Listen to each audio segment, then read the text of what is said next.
Hello, কেমন আছেন সবাই? আজ এক্সপ্লেইন করব হেলবাউন্ড সিজন 2। যারা এখনও হেলবাউন্ড সিজের প্রথম সিজনটি দেখেননি অবশ্যই দেখে নেবেন, তাহলে বুঝতে সুবিধা হবে। আগের পর্বগুলোর লিঙ্ক পিন কমেন্ট আর ডেসক্রিপশন বক্সে দেওয়া থাকবে। তো সিজন 1-এ তো আমরা দেখেছিলাম এই সিরিজের প্রধান একটি চরিত্র চেয়ারম্যান জুন, যে তার মৃত্যুর নোটিশটা 20 বছর আগেই পেয়েছিল।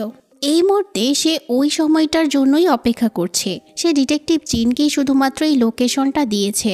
তো ডিটেকটিভ জিন কিন্তু সেই ব্যক্তি যে চেয়ারম্যানের কোম্পানি অর্থাৎ নিউট্রুথ কোম্পানি সম্পর্কে ইনভেস্টিগেশন করছিল।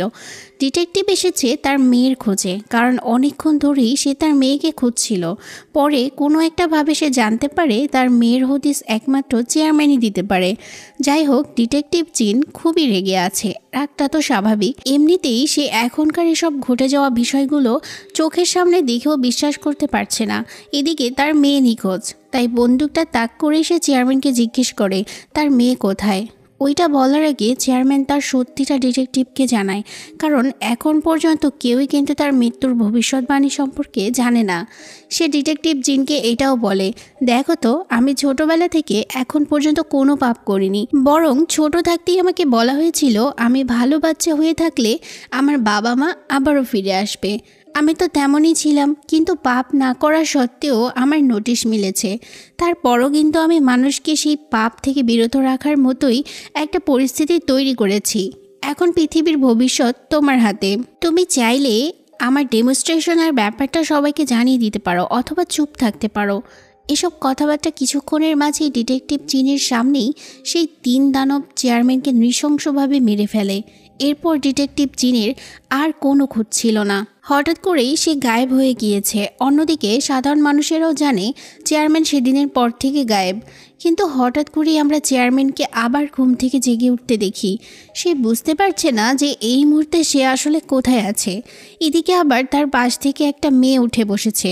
মেয়েটির কথাবার্তা শুনে তো মনে হচ্ছে সে চেয়ারম্যানের ওয়াইফ, কিন্তু আমরা তো জানি চেয়ারম্যান বিয়েই করেনি, তাহলে তার ওয়াইফ কোথা থেকে আসলো? এর মধ্যেই আবার তার চারপাশ পাল্টে গিয়ে সে নিজেকে গাড়ির মধ্যে আবিষ্কার করে। এই মুহূর্তে সে নিজের ছোটবেলা দেখতে পাচ্ছে। পার্কের মধ্যে ছোট জুন একটা খাবার নিয়ে বসে বসে কান্না করছিল। তখনই একজন মহিলা এসে চেয়ারম্যানকে বলছে যে এসব জুন জানলে খুবই খারাপ হয়ে যাবে। চেয়ারম্যান বুঝতে পারছে না যে এটা তো সেই, তাহলে ছোট জুন কি এমন জানলে খারাপ হতে পারে? এ যেন স্বপ্ন থেকেই তাকে কেউ টেনে বের করছে, যেন তার কোনো হুঁশই নেই। আর সত্যি সে নিজেকে আবার প্রথম জায়গায় দেখতে পায়। এখন সে আয়নার মধ্যে যতবারই তাকাচ্ছে ততবারই সে দানবগুলোকে দেখতে পাচ্ছে। একটু আগে যে মেয়েটাকে তার সাথে আমরা দেখতে পেলাম, মনে হচ্ছে সেও এটা নিয়ে খুব বিরক্ত। মেয়েটি তাকে ঘরের মধ্যে একা রেখেই বেরিয়ে যায়, আর সাথে সাথে সেই দানবগুলো চেয়ারম্যানের উপর অ্যাটাক করে। সিন আবার শিফট হয়। এখন চেয়ারম্যান নিজেকে একটা চিতার উপর দেখতে পাচ্ছে। তার সামনেই ডিটেকটিভের মেয়ে দাঁড়িয়ে আছে, কিন্তু এখানে তো ডিটেকটিভের স্ত্রীর খুনির থাকার কথা। অদ্ভুত বিষয় হচ্ছে চেয়ারম্যান সেখানে আরও একজন আছে। সে নিজেকেই নিজে চিতার মধ্যে ঢুকিয়ে দিয়ে আগুন ধরিয়ে দেয়, ঠিক যেভাবে ডিটেকটিভ জিনের স্ত্রীর মার্ডারারের জ্বলন্ত আগুনে প্রচণ্ড কষ্টে চিৎকার করছিল, সেও যেন ঠিক সেভাবেই ওই কষ্টটা ফিল করছে। এই যে ঘটনাগুলো ঘটলো, প্রশ্ন তো একটা থেকেই যায়, তাই না?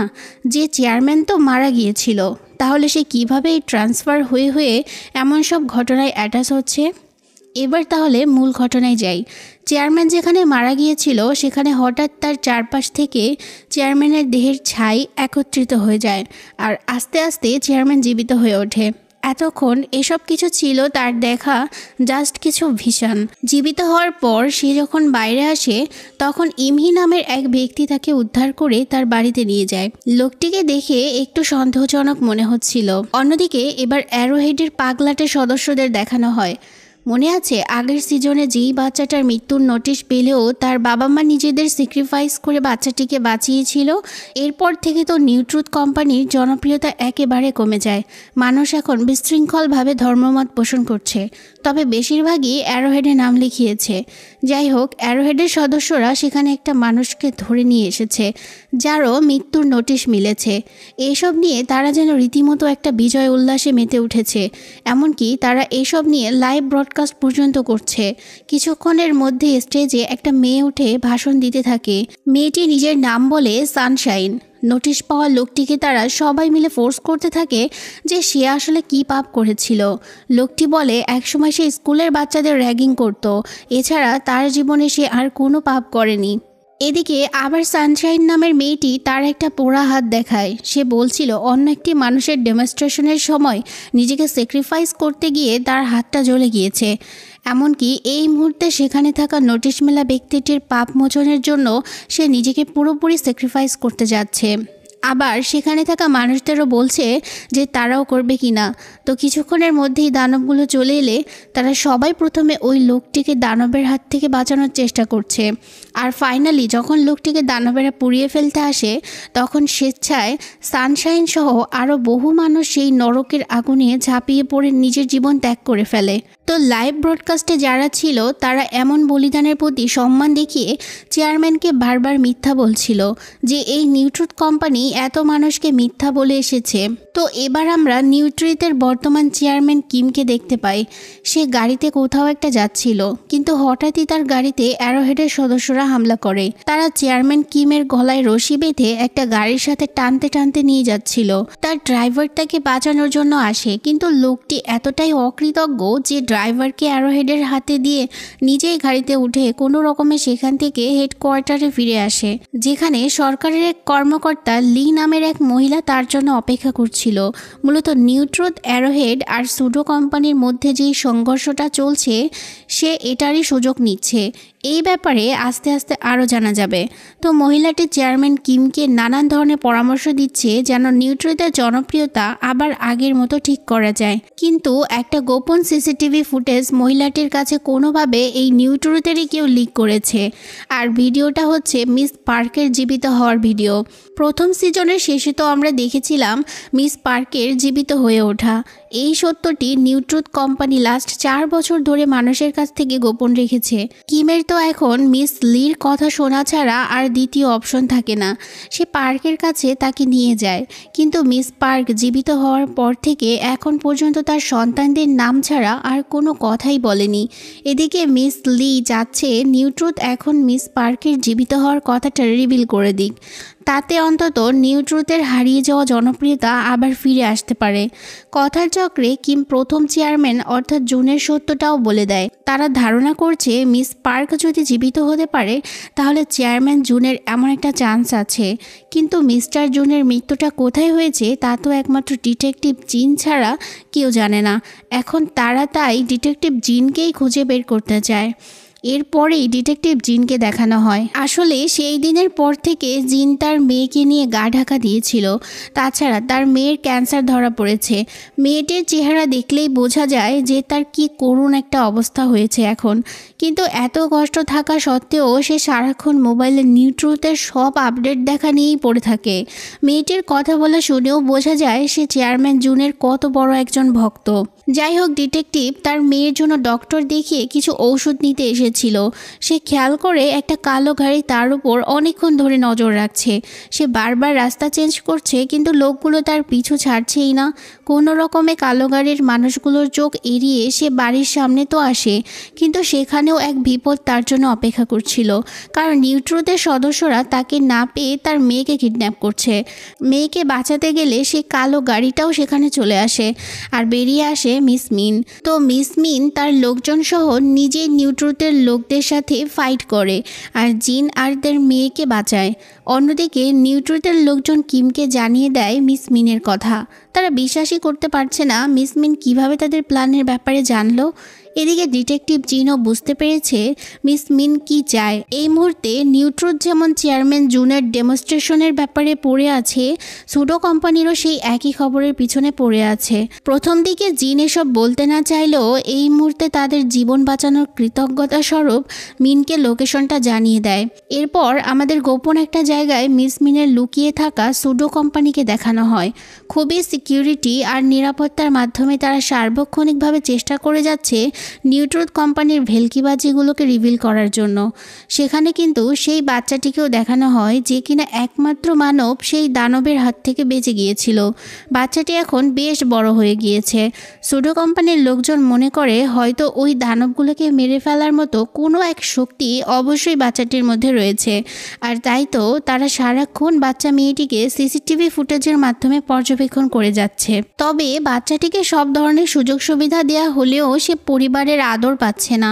তবে বাচ্চাটি মিস মিনকে কিন্তু খুব ভালোবাসে। এদিকে ডিটেকটিভ জিন আর তার মেয়েকে মিস মিন তার তত্ত্বাবধানে রেখেছে, এমনকি তার মেয়ের সব ধরনের ওষুধপত্রের যোগানও দিচ্ছে। মেয়েটির অবস্থা সত্যিই খুব করুণ।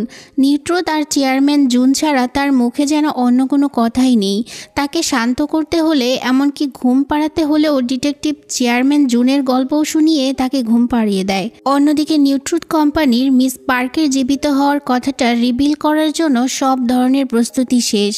পুরো দুনিয়ার মানুষ পার্কের জীবিত হওয়ার কথাটা শুনে রীতিমতো অবাক হয়ে যায়। পরদিন সুডো কোম্পানির লোকেরা চেয়ারম্যান জুনের ডেমনস্ট্রেশন হওয়ার জায়গায় পুরোপুরি সিল করে দেয়।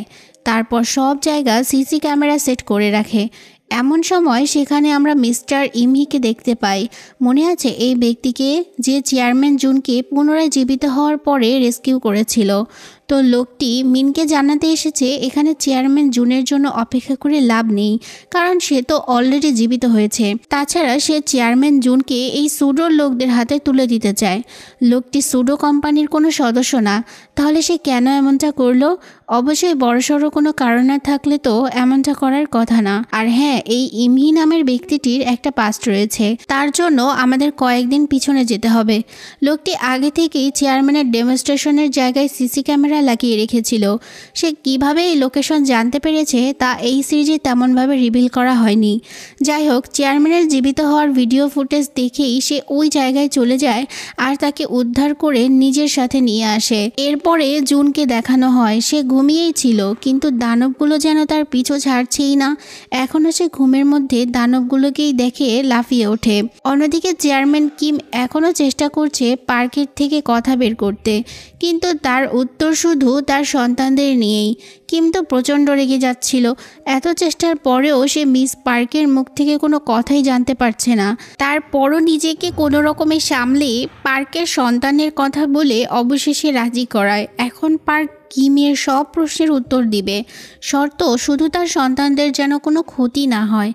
ওদিকে আবার সুডো কোম্পানির লোকজন আজ একটা মিটিংয়ের আয়োজন করেছে, আর ইমহি চেয়ারম্যানকে সাহায্য করার নাম দিয়ে একটা ঘুমের ইনজেকশন দিয়ে দেয়, কারণ চেয়ারম্যান জুনকে এখন সুডোর কাছে হস্তান্তর করা হবে। তো সুডোর মিটিংয়ে সবাই প্ল্যান করছে চেয়ারম্যানকে আনার পর তারা ততদিন তাকে আটকে রাখবে যতদিন চেয়ারম্যান জুন সত্যি প্রকাশ করছে না। কিন্তু মিস মিন বাকিদের সাথে একমত হতে পারছে না। তার ধারণা গত 4 বছর ধরে নিউট্রুথ মিস পার্ককে আটকে রেখেও এখন পর্যন্ত কিছুই জানতে পারেনি। সেখানে চেয়ারম্যান জুনকে আটকে রেখে তারা কি বা জানতে পারবে? তাছাড়া সুডোর সদস্যরা এটা নিয়েও একটু রেগে আছে যে মিস পার্কের 2 সন্তানকে মিস মিন কোথায় লুকিয়ে রেখেছে তা মিস মিন ছাড়া কেউই জানে না, এমনকি সে বলছেও না। সবাই এখন ভয়ে আছে যে এর জন্য সুডোর সদস্যদের কোনোভাবে প্রভাবিত না হতে হয়।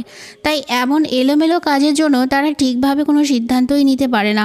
অবশেষে আরও একটা মিটিংয়ের জন্য টাইম ফিক্স করা হয়। অন্যদিকে যাওয়ার পথেই চেয়ারম্যানের জ্ঞান ফিরে আসে। সে বোঝার চেষ্টা করছে লোকটি তাকে কেন এভাবে হাত পা বেঁধে নিয়ে যাচ্ছে। তখন ইমহি জানায় তার আসল রহস্য। তো অ্যারোহেডের যে লিডার মিস সানশাইন, সে হলো ইমহির স্ত্রী। একদিন ইমহি তার কাজ শেষ করে বাড়ি ফিরে দেখতে পায় তার স্ত্রী টিভিতে নিউট্রুথ কোম্পানি নিয়ে একটা নিউজ দেখছে। পাপের কারণে মানুষকে যে নরকে নেওয়া হচ্ছে এটা প্রথম কিন্তু রিভিল করেছে চেয়ারম্যান জুন। তাছাড়া সত্যি তো শহরে একের পর এক মানুষ এমন নোটিশ পাওয়ার পরেই তাকে দানবেরা এসে মেরে ফেলছে। ইমহির স্ত্রী সারাদিন এইসব নিয়েই পড়ে থাকতো। তার মধ্যে এক ধরনের ভয়ঙ্কর পরিবর্তন শুরু হয়। দানবের হাত থেকে বেঁচে যাওয়া একমাত্র শিশুর ভিডিওটি দেখার পর থেকে ইমহির স্ত্রী অ্যারোহেডের প্রতি ঝুঁকে পড়ে। আস্তে আস্তে সে অ্যারোহেডের এমন এক ফ্যান হয়ে যায় যে সংসার জীবন ছেড়ে সে সারা দিন অ্যারোহেডের কাছে পড়ে থাকতো। আর সেখানে লিডার হওয়ার পরেই যে ব্যক্তির ডেমনস্ট্রেশন হয়েছিল সেদিন ওই ব্যক্তির সাথে সে নিজেকেও বলি দিতে চেয়েছিল। কিন্তু ইমহি তার স্ত্রীর এমন সব কাণ্ড দেখে বহুবার নিষেধাজ্ঞা সত্ত্বেও বারবার ওই পথেই যাচ্ছিল। ডেমনস্ট্রেশনের দিন তার বাধা দেওয়ার কারণে সানশাইনের শুধু হাতটাই পড়ে যায়, কিন্তু সে এতটাই মগ্ন ছিল যে ভাবতে শুরু করে তার পাপের মুক্তি একমাত্র নিজের জীবন বলিদানের মাধ্যমেই হবে। এর পরের কাহিনী তো মুভির শুরুতেই দেখানো হয়েছিল যে কিভাবে বহু মানুষের সাথে সেও নিজের জীবন ত্যাগ করেছে। যেহেতু চেয়ারম্যান জুনই প্রথমবার এইসব ঘটনা রিভিল করেছিল আর তারপর থেকে এমন সব ঘটনার উৎপত্তি হচ্ছে, তাই ইমি তার স্ত্রীর মৃত্যুর জন্য চেয়ারম্যান জুনকেই দায়ী করে। মনে প্রাণে সে নিউ ট্রুথ আর অ্যারোহেডকে ঘৃণা করে। আর সুডো কোম্পানি তো সবসময় সত্যটাই রিভিল করে এসেছে, তাই নিউ ট্রুথ কোম্পানিকে পুরোপুরি ধ্বংসের দিকে ঠেলে দেওয়ার জন্য ইমি চেয়ারম্যান জুনকে সুডো কোম্পানির হাতে তুলে দিতে চায়। চেয়ারম্যান জুন এসব জানার পর সে কোনো রিয়াকশন না দিয়ে জাস্ট শান্তভাবে ইমহির মগজ ধোলাই করতে থাকে। ইমহি গাড়ি থেকে নেমে একবার জুনকে কয়েকটা ঘুষিও দেয় আর বলে, তোমার জন্যই আজ দুনিয়া এমন এক পরিস্থিতিতে এসে পড়েছে, তোমার কি এসব নিয়ে একটুও আফসোস হয় না? চেয়ারম্যান জুন হাসে আর বলে, হয়তো শুধু তোমাদের এমনভাবেই সান্ত্বনা দিচ্ছে, তাই না? এমনকি যে বাচ্চাটা বেঁচে গিয়েছিল তাকে হয়তো শুধু মেরে ফেলেছে, নয়তো এখন পর্যন্ত বাচ্চাটিকে তারা কেন সামনে আনেনি? ইমহি এর কোনো উত্তর দিতে পারে না, কারণ সত্যিই তো সেই বাচ্চার কি হয়েছে তা তো কেউই বলতে পারে না। চেয়ারম্যান জুন ইমহিকে আরও বলে, অ্যারোহেড যেভাবে তোমার স্ত্রীর মাথাটা নষ্ট করেছিল তেমনিভাবে সুডো তোমাকে করেছে। তোমার তো শুধু এমন এক দুনিয়া চাই যেখানে কারো সাথে তোমার স্ত্রীর মতো ঘটনা ঘটবে না। তুমি এক কাজ করো, তুমি আমার সাথেই থাকো, আমরা একসাথে ওই রকম দুনিয়াই বানাবো। ইমি আর কোনো কথা না বলে জুনের মুখটা কস্টিপ লাগিয়ে দেয়, তারপর সুডোর লোকদের হাতে তুলে দেয়। কিন্তু ফিরে আসার সময় তার বারবার চেয়ারম্যানের বলা লাস্ট কথাগুলো মাথার মধ্যে ঘোরাঘুরি করছিল। এক পর্যায়ে সে গাড়ি ঘুরিয়ে নেয় আর দ্রুত গাড়ি চালিয়ে সুডোর লোকদের সাথে ফাইট করে চেয়ারম্যানকে ছাড়িয়ে নিয়ে আসে। এবার কি হবে দুনিয়ার, কারণ চেয়ারম্যান এবার প্রথম অ্যাটাকটা করবে অ্যারোহেড দিয়ে। তো এই ছিল এপিসোড 1, 2 আর 3 এর গল্প। হয়তো বাকি এপিসোডগুলোতে সব রহস্য রিভিল হবে। সে পর্যন্ত সবাই সাথে থাকুন। আজকের মতো গুড বাই।